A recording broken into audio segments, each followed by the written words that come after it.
तर धारावीमध्ये मोठा redevelopment project चालू आहे. परवाच्या दिवशी मोठं आंदोलन करण्यात आलेलं आहे उद्धव ठाकरे आणि महाविकास आघाडीच्या वतीनं.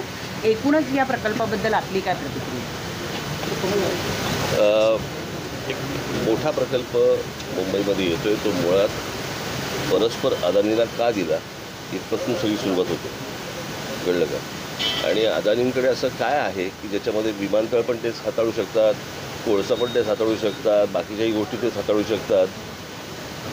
आणि एवढा मोठा प्रकल्पाला तुम्ही मोठं सगळ्या म्हणजे जेवढ्या टाटांपासून अनेक लोक या कंपन्या आहेत त्यांच्याकडनं तुम्ही टेंडर्स मागवायला पाहिजे होती, डिझाईन मागून घ्यायला पाहिजे होतं, तिकडे नेमकं काय होणार आहे कळायला पाहिजे होतं, पण ते झालं नाही. मला फक्त प्रश्न एवढाच आहे की या सगळ्या गोष्टीमध्ये आमच्या तिकडच्या पदाधिकाऱ्यांच्या आमची बोलणी झाली होती या सगळ्या संदर्भामध्ये.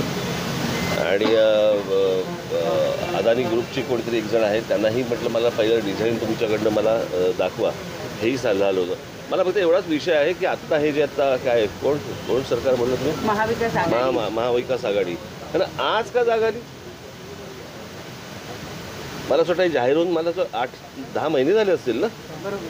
आज का मोर्चा काढलाय? की सेटलमेंट नीट होत नाही म्हणून? तर कशासाठी मोर्चा काढला?